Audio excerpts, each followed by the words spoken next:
Como os comentaba en el vídeo anterior, voy a daros una serie de consejos, una lista de qué cosas hacer y qué cosas no hacer en el caso de que tratéis o acompañéis o conozcáis a alguien que acaba de sufrir pues una pérdida de su bebé, bien durante el embarazo, durante el parto o poco después del parto. Recordad que a esto se le llama pérdidas gestacionales o perinatales, la muerte perinatal.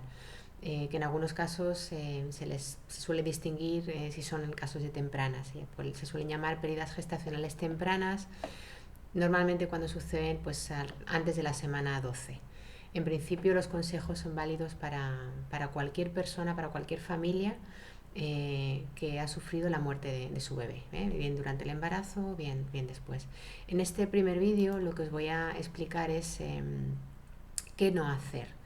Porque antes de saber qué cosas pueden ayudar, creo que lo más importante es saber qué no hay que decirle a una madre, a un padre, al resto de la familia, porque ya aviso que el duelo lo viven todos. Es verdad que la madre pues, puede ser la que lo vive en primera persona, pero el padre también ha perdido a un ser que quiere, y si hay hermanos también han perdido un hermano, abuelos, tíos, es decir, todas las personas del entorno cercano a la familia que ha perdido un bebé se pueden sentir implicadas. No todas al mismo nivel, no todas lo van a expresar, no todas lo van a manifestar, pero en principio hay que tener en cuenta que a veces olvidamos al resto de personas que están implicadas, y aunque ya digo que la madre quizás es la que recibe la mayoría de los comentarios, pues no hay que olvidar al resto de la familia. El primer consejo que me gustaría dar es sobre qué no hay que hacer es no ignorar a la persona ni lo que ha pasado. La mayoría de las personas se sienten incómodos con un duelo. La muerte nos incomoda, es una realidad, es como un enemigo al que nadie quiere, el invitado sorpresa muchas veces al que nadie le hubiera gustado invitar, pero no por ignorarlo va a desaparecer. Así que el primer consejo sería no ignorar a la madre. ¿Por qué? Porque si hacemos como que no ha pasado nada, porque nuestra incomodidad no somos capaces de sobrepasarla y ponernos en el lugar de esa familia, las personas, la madre, el padre, pueden pensar que ni significaba nada esa criatura, ni significaba nada su dolor real. Es cierto que no todo el mundo ve las pérdidas durante el embarazo igual. Hay personas que le dan entidad de ser vivo, de ser humano, o de, bueno, llamémoslo como quiera, a partir de un determinado momento, pero esa es la idea que tiene cada uno. Y esa idea no la podemos extrapolar a la familia que lo ha sufrido. Si una madre ha sufrido un aborto y estaba de 8 semanas, si la mayoría de la gente considera que con 8 semanas no es un ser vivo, cada uno puede pensar como quiera, pero si la madre está viviendo un duelo por ese bebé, de 8 semanas, de 4, de 3, de 1, o sea, del tiempo que esté, tenemos que respetar ese duelo y ese dolor y cómo veía esa madre, ese padre, etcétera, ese ser, no como lo vemos nosotros. Así que lo primero es no ignorarlo, porque no ayudamos para nada. El segundo consejo sería no pensar que un aborto espontáneo, suceda cuando suceda, es más fácil de superar que la muerte de un hijo. Muchas veces decimos frases muy desafortunadas porque pensamos que a más tiempo el ser vivo con nosotros pues tiene como más derecho a que lo suframos. Sin embargo, no es cierto, no se supera, la muerte de un hijo no se supera nunca, y para algunas madres la muerte de un hijo no nacido pues tiene el mismo valor y merece el mismo respeto, porque se sufre un dolor por una pérdida y nadie tiene que juzgar, ni comparar, ni minimizar una, ni engrandecer otra. Así que eso hay que tenerlo claro. Da igual de cuántas semanas estaba la madre. Otro de los consejos es no preguntar nosotros de cuánto estaba, porque cuando nos dicen que alguien ha sufrido un aborto, una pérdida de un bebé, una muerte, y le preguntamos de cuánto estabas, casi siempre es porque esa persona cuantifica el dolor dependiendo de la semana gestacional en la que se estaba. Y eso es una opinión totalmente errónea. La vinculación con ese ser no depende del tamaño ni del tiempo. Depende de la relación que tuviera esa madre, ese padre, etcétera. Yo me voy a centrar casi siempre en la madre, pero ya aviso que aplica a todos los involucrados.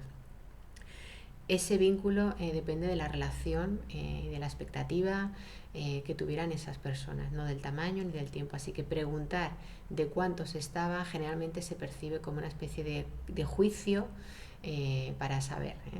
De hecho, a veces después de la pregunta de cuánto estabas, si ese tiempo gestacional el que pregunta considera que era poco, suelen venir otras frases más desafortunadas aún, así que no hay que hacerla. Otra cosa que habría que hacer es no sentirse uno incómodo o nervioso o avergonzada si cuando nosotros nos acercamos y preguntamos a esa familia qué tal está o cómo lo lleva, esa persona se pone a llorar. No llora por lo que nosotros le hemos dicho ni por lo que le hemos preguntado, llora porque está viviendo un duelo, llora porque ha perdido a su bebé. Así que no nos sintamos mal porque esa persona llore y tampoco le impidamos que llore. Muchas veces la frase primera que más se oye, las familias que hemos perdido un bebé, es no llores. Y esa es una de las peores frases que se les pueden decir, porque cuando tú permites a alguien llorar por un dolor que tiene, de hecho la estás ayudando, estás favoreciendo su trabajo de duelo. Si le impides llorar, estás refrenando esa emoción que tiene que liberar y además tiene una implicación de juicio, como de no tienes derecho a llorar o no merece la pena llorar o esto no es motivo suficiente para llorar. Así que eso también hay que descartarlo. Otro consejo sería no confundir el apoyo con el intentar animar. Apoyar a alguien que está triste, que está llorando, que está sufriendo un duelo, no significa hacerla que no sienta dolor, no significa tener que alegrarle la vida o tener que animarla. De hecho, eso se vive también como un ataque. El proceso de duelo implica aceptar todas las emociones por las que estamos viviendo y vivirlas. Y cualquiera que ha perdido un ser querido, que ha muerto alguien a quien quiere, sabe que el dolor es desgarrador.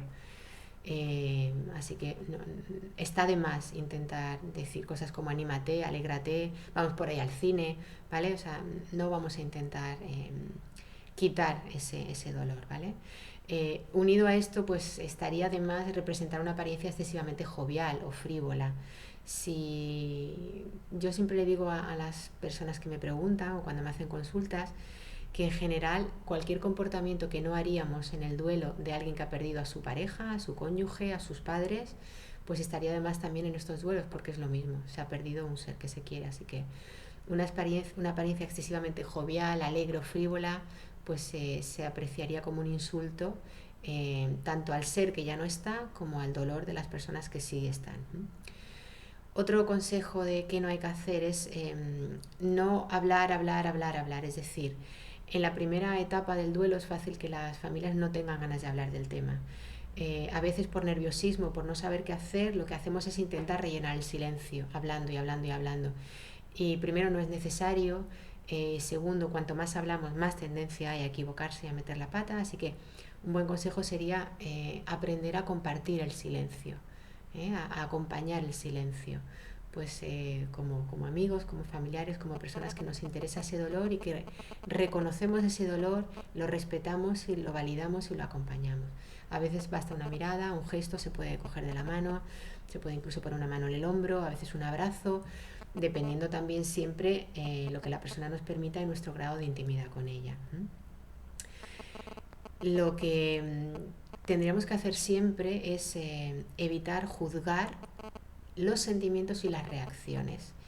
Es fácil que una persona que está viviendo un duelo a veces esté de mal humor, reaccione de forma quizá brusca ante algunos comentarios, quizás se tienda a aislar, a veces puede ser hasta insultante, puede estar un poco desagradable. Hay que entender que están viviendo un duelo. Es como una especie de locura transitoria. Así que juzgar esas reacciones como si estuviéramos en una situación normal, pues sería una falta de amor al final a esta persona. Así que si queremos a esta persona, pues la vamos a acompañar incondicionalmente, no vamos a tener en cuenta eso. Así que recordemos que es un periodo de locura transitoria. O sea, no estamos en nuestros cabales totales, en principio porque hay un estado de shock y luego muchas emociones muy fuertes que se están viviendo.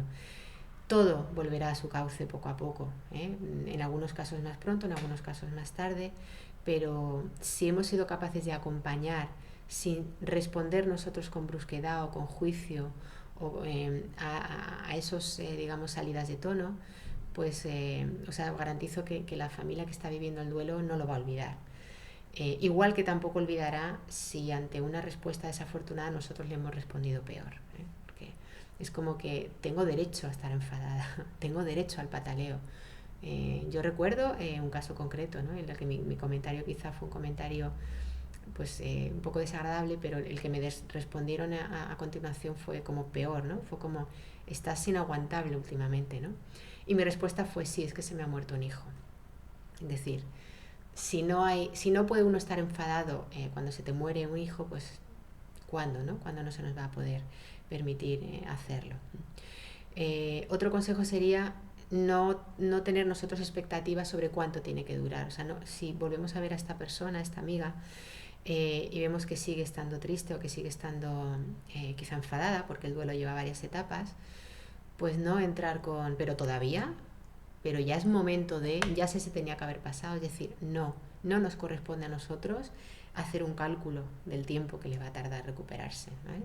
Si consideramos que ese duelo está alargándose demasiado, que hay un estancamiento, pues podremos muy sutilmente sugerir hablar con un especialista o preguntar a alguien antes de hablarle directamente a la familia, pero no nos corresponde a nosotros el juicio del tiempo. Ya os digo que pocas experiencias hay tan duras como esta. Otra cosa que no hay que hacer, no recomendar otro embarazo. Yo recuerdo el día que volvía de la incineración de mi hija, del cuerpo de mi hija, tuve que ir al médico porque tenía una infección y necesitaba una receta, y la doctora lo primero que me dijo es que cuando se enteró es que, bueno, que lo recomendable era que me quedara embarazada en 2 meses. Yo no salía de mi asombro, es decir, no asumamos, no demos por sentado que esa madre querrá otro embarazo. Lo querrá o no, eso depende de ella y no es el momento de hablar de eso. En el funeral a una viuda no le recomendamos que busque otro novio, no lo haríamos nunca. En este caso no es momento de tratar este tema. Hasta aquí voy a dejar este vídeo con los primeros consejos de qué no hay que hacer. A continuación tendréis una segunda parte con otros consejos más de qué cosas no hay que hacer en el caso de familias que han perdido un bebé. No olvidéis suscribiros al canal para no perderos ninguno de los vídeos.